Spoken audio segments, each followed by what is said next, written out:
Tonight on CTV News at 11:30. A large police scene in North Bay's South End tonight as investigators continue their search for a missing man. Plus, a Sudbury nonprofit is now closed for the foreseeable future. There's just water pouring everywhere, and I don't know how long it was happening for. The cause is under investigation by Sudbury police. And meet the newest homeowners in Sault Ste. Marie. Honestly, it's the best feeling to know, that we got a house. A family of 5 now have a place of their own, thanks in part to the Sault Social Services Board. CTV News at 11:30 with Ian Campbell and Rick Wyman with weather. Good evening. Thanks for staying up with us. Still no update yet from North Bay Police regarding a large scene in the city's South End late this afternoon as investigators continue to search for a missing 62-year-old man. Police taped off this home in the 200 block of Mulligan Street. Forensics could be seen entering and exiting the home and the backyard. Investigators telling CTV News this morning they are concerned for the man's well-being. Pierre is described as having a medium build, 5'11", with black and gray hair past his shoulders. Anyone with information is asked to contact the North Bay Police. CTV News is continuing to follow this story, and we will update you as more information becomes available. Well, new this hour, we've got a major highway closure between Sudbury and North Bay. OPP have closed Highway 17 in both directions from Highway 535 in Hagar to Nipissing Road in Warren. Details are few and far between at this stage. Police will say it involves a jackknife transport truck and a car. No word yet on injuries. Meanwhile, the roads kept police very busy today. An overturned vehicle near the Coppercliff area of Greater Sudbury, reducing traffic to 1 lane late this afternoon. There was no word yet on injuries, and the cause of the crash is still unknown. OPP this afternoon also responding to one vehicle on its side on Highway 69 at Wanup and another truck that slid off the road in the South End at Richard Lake. Well, stunning video tonight of a truck fire in Harley Township north of Timiskaming Shores. This video from Chris Rame showing dark plumes of smoke from the fire on Highway 11 between North Quarry Road and Maybrook Road. According to 511.ca, the highway was already closed due to weather conditions. People posting photos and videos to Facebook of the fire, which posters say involved multiple vehicles. No word yet on if there were any injuries. Police near Espanola have seized nearly $120,000 in illicit drugs.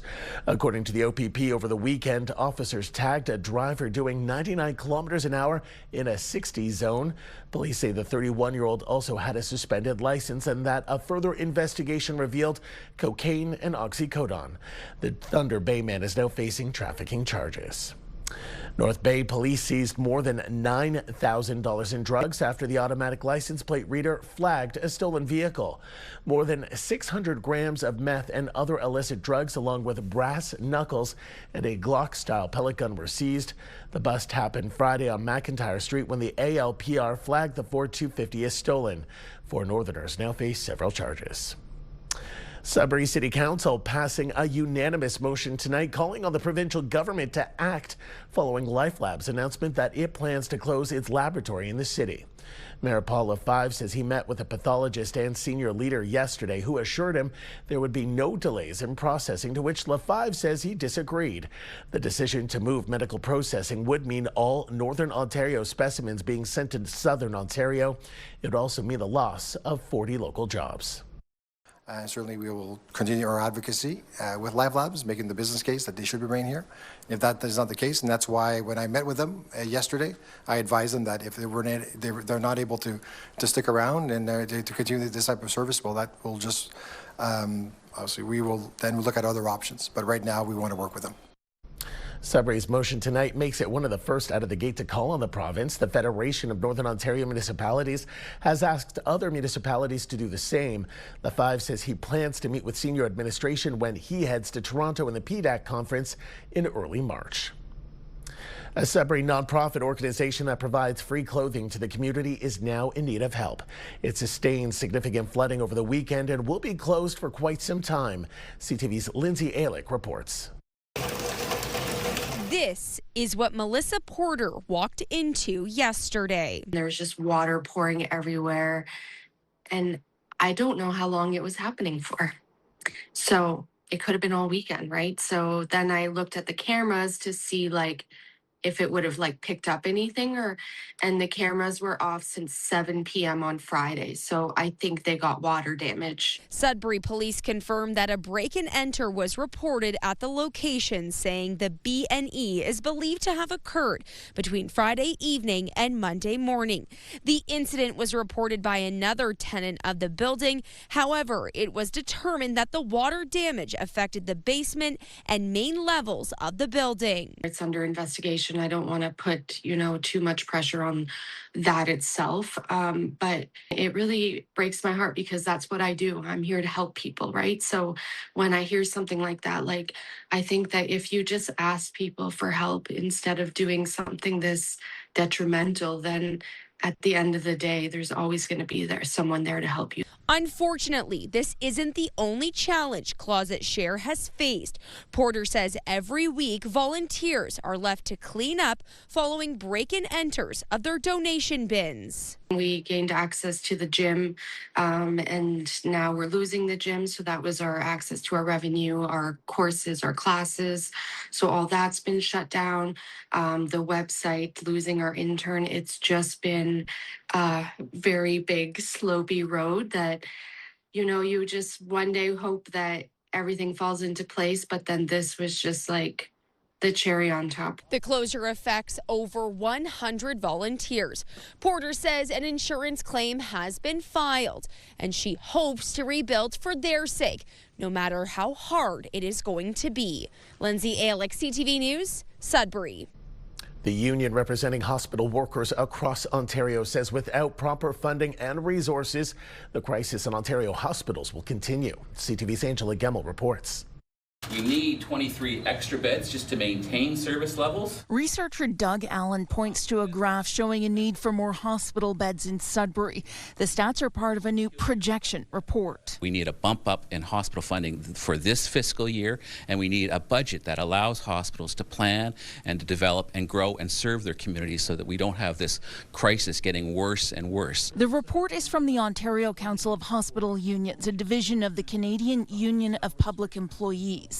It says hospitals have been told by the province to plan for 2% funding increases over the next few years, which is a drop from the 6% average in recent years.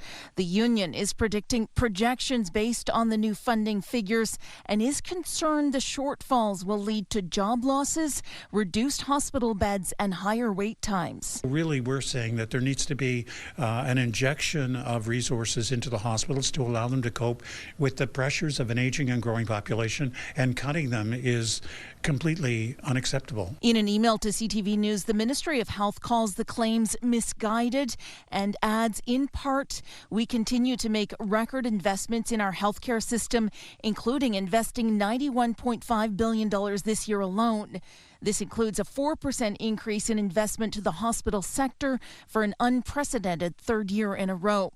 The duo is touring the report around the province, including in Northern Ontario, where there's been job cuts at the hospital in North Bay, high capacity issues in Sudbury, and continual closures in the Algoma region. The hospital emergency room shutdowns that we've seen have occurred in smaller communities because that's where the crisis first manifests. We're very worried about what will happen in the north. The ministry reiterates the changes being made by hospitals are for efficiencies and don't affect patient care. Without extra funding, the union says the crisis in Ontario hospitals will worsen and translate to a 3 to 4% decline in quality patient care. It wants the provincial government to invest in multi-year commitments to stable funding. Angela Gemmell, CTV News, Sudbury. Sudbury is adding 5 warming huts to its local trail plan. CTV's Madison Merrier has more. We're excited to invest $125,000 towards this $234,000 trail enhancement project. The snow was the ideal weather for riders and Sudbury representatives speaking about the new addition of warming huts on the Sudbury trails. So we're looking at about 1,500 to 2,000, hotel room nights a year, which, looking at about a $6 million spin-off just from trail system, which is fantastic for the region. We have over 1,700 kilometers of snowmobile trails, and with these 5 huts, it creates a better experience for riders. They get to stay out on the trails longer. It's safe for them. They'll be equipped with charging stations, warming. Seville said the huts will increase the sense of community for riders and also offer shelter in emergency situations. If you do get stuck somewhere, to have somewhere to go in that's sheltered, hopefully has some wood, maybe even a fire already going, it's great for everybody to be able to do that and get to a place where they can potentially survive for days if need be. When members from the trail plan created the proposal, they requested that students from post-secondary and high schools were involved in the construction of the ice huts. We're going to need these kids coming in the future, right? We're going to need the carpenters, we're going to need the electricians, we're going to need the plumbers. So any skilled trades that we can get them and start them somewhere, nothing beats hands-on experience. It was a real collaboration of the different steps that went into building, from the structure to the installing the fire places. So it was a real group effort, and it really increased the skills for the students. The warming huts are installed along the trails and ready for snowmobiler use, especially on days like today with ideal sledding conditions. Madison Marier, CTV News, Garson. Time now for a short break here on CTV News. Coming up, Rick, we'll have your full weather forecast. For now, we'll look at the current conditions and no weather warnings. A big change from what we saw yesterday. Most of that snow has fallen, although we are seeing some flurries pretty much from one end of the region right to the other. -6 in Kapuskasing, -7 in Timmins. Temiskaming Shores, the cold spot at the moment at -9, while Gore Bay and Perry Sound, the hot spots at -2. North Bay -6. We'll have details after the break. When you see it happen, send it to CTV News. Text 10400. From your screen to ours. Text 10400. I think for all intents and purposes, we're done with the snow for a while. We'll get some flurry activity tonight, overnight, into tomorrow, but again, looking pretty good. We'll get a clearing trend and some warmer weather in our forecast. You can see the radar by about, supper time tomorrow evening. No appreciable precipitation, and that trend will continue for a couple of days, some milder temperatures. How about the numbers for the Sudbury Nickel Belt area over the course of the next 7 days? Chance of flurries tomorrow -5, -6 on Thursday, sun and cloud. Chance of flurries Friday at 0. Shouldn't be -0, it's just 0. -1 on Saturday, sun and cloud. Chance of flurries on Sunday, -1, and +1 Monday with the chance of flurries as well. Sault Ste. Marie, Algoma, chance of flurries -4 tomorrow, -4, some cloud cover Thursday. Chance of flurries on Friday, 2 degrees, 2 degrees again on Saturday, cloud cover. Chance of flurries on Sunday and Monday, both days at +1. Timmins, Cochrane, Kapuskasing, chance of flurries at -9, -8 Thursday, sun and cloud. Chance of flurries Friday at -3, -1 for Saturday, sun and cloud. And chance of flurries on Sunday and Monday, both days. Take a look, 0 your daytime high Sunday, -1 on Monday. Normally, you should be sitting at around -8 at this time of the year. Temiskaming Shores, Kirkland Lake, chance of flurries tomorrow, -7. Another hockey stick day on Thursday with the sunshine, -7. Chance of flurries on Friday, -2. -2 again on Saturday, -2 again on Sunday. You've got sun and cloud and some cloud cover. 0 Monday with a 40% chance of flurries. And again, your normal, -8. Nowhere near that mark for this time of the year. Now North Bay, West Nipissing, chance of flurries, -3 for tomorrow, -6 on Thursday, sun and cloud. Friday, chance of flurries, -1, -1 on Saturday, some sun and cloud. The chance of flurries on Sunday, -1, and +1 for Monday of next week with a 30% chance of flurries, -6 your normal. Not even close for this time of the year. So Ian, we are in for some warmer weather, a little bit of sunshine. We managed to dodge the bullet today with snow last night, snow today. It will get better just in time for the weekend. We'll hit some nice temperatures as well. Great time to clean up around the yard. Back to you. I'm going to hold you to that. Thanks, Rick. Well, more Canadians are bypassing the doctor's office for artificial intelligence. A new survey from the Canadian Medical Association warns that seeking medical advice from AI can do more harm than good, but not all agree. CTV's Amanda Hicks reports.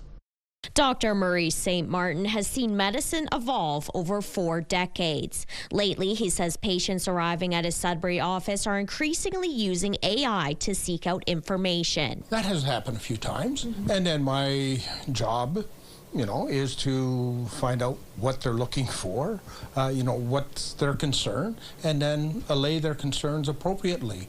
They may be on the right track, and if they're not, I need to spend a bit of time to educate them. It's a trend reflected in a new study by the Canadian Medical Association. After surveying 5,000 Canadians, the data shows nearly everyone is going online for health answers. Half of those surveyed are using AI tools like Google or ChatGPT, and roughly 2,500 of them are taking treatment advice from an algorithm. They do not have either a family doctor, or they do not have a nurse practitioner or a team to which they can go to. If they do, sometimes they want that information very quickly. It's more convenient to go online than to book an appointment. However, the CMA says AI-driven misinformation is causing real-world physical harm. Those individuals that then accept the treatment recommended on the AI platforms are having an increased risk of adverse effects 5 times the amount than if they do not follow that advice. St. Martin believes that if used correctly, AI isn't a replacement for a doctor. It's just another tool in the medical toolbox. I applaud patients that take the effort to try to research some of their symptoms and problems. I do expect that I will be respected with my opinion, my experience, but at the end of the day, you're still the boss for yourself. Burnell says the solution is to increase access to family-based care teams so that when Canadians do have a medical question, they don't have to turn to an algorithm for the answer. Amanda Hicks, CTV News, Sudbury. Ontario Premier Doug Ford is doubling down on keeping American liquor off the shelves following recent comments from President Trump. I encourage people not to back off on it. This is key that we even double down if we have to. We're the largest purchaser of alcohol in the entire world, and that's one of our key negotiating areas that we can resolve within a minute. The comments come after Trump criticized the Ontario government's ban of American liquor. The ban has been ongoing since last year in response to U.S. tariffs on Canadian goods. Ford says he is not backing off and that he wants Trump to remove his tariffs. Sault Ste. Marie's winter celebration kicks off this week and runs for 9 days. And work is underway to make the 63rd Bonsu Winter Carnival the best one yet. Final touches are still being made at the Machine Shop, one of 3 venues for the annual event. However, the iconic bump slides are starting to take shape. Opening ceremonies along with fireworks and entertainment kick things off Friday night. The organizing committee has some surprises also planned. We have a lot of new activities that span from both young kids right up to our elder Bonsu visitors, and that includes a lot of new tournaments and events as well, like our cornhole tournament. We have a 4-on-4 hockey tournament happening the first weekend, a human bocce competition, as well as an obstacle course challenge. For full event information, including a day-by-day schedule and where to purchase passes, visit the Bonsu website, bonsu.on.ca. Should be fun. Still ahead tonight on CTV News. It's a welcome home for one family in Sault Ste. Marie that finally have a place to call their own. We'll have that story after this.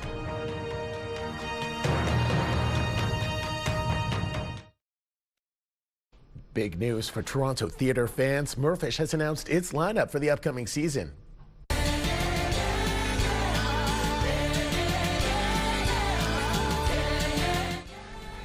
Hell's Kitchen will have its Canadian premiere in Toronto this September. The musical from Grammy Award winner Alicia Keys is inspired by her life and music. Also coming to Toronto is the Broadway hit Operation Mincemeat, the Second World War set comedy that became a breakout sensation in London. Musical adaptations of The Karate Kid and 13 Going on 30 are heading to the city as well. They're part of the 7 main productions Murphish is presenting this year, along with 12 additional shows in the full lineup. Huge lineup of wonderful Canadian talent. As you know, right now we have Anne Juliet playing at the Royal Alexandra Theatre. It opened in December and it's playing an open-ended run, and it features some of the finest talent on the stage in Canada, and there'll be much more of that in the next upcoming season.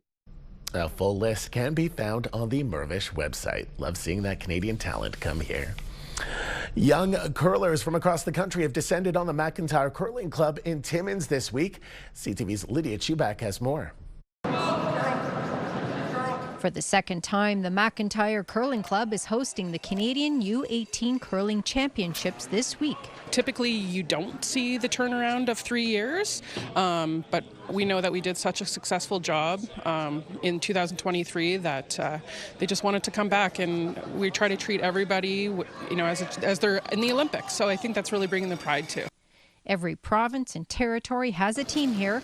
Organizers say there are 21 male teams and 21 female teams, and they've brought along their #1 fans, including adoring parents and friends. It's been pretty good so far. We've had fun playing, even though we've lost our games, but it's been fun playing against New Brunswick and Saskatchewan and PEI. Hotel rooms are all full. The restaurants are, seeing a lot of business, a lot of economic spin-off. They've enjoyed some of our, our amenities. One team in particular is enjoying some food that's unavailable at home.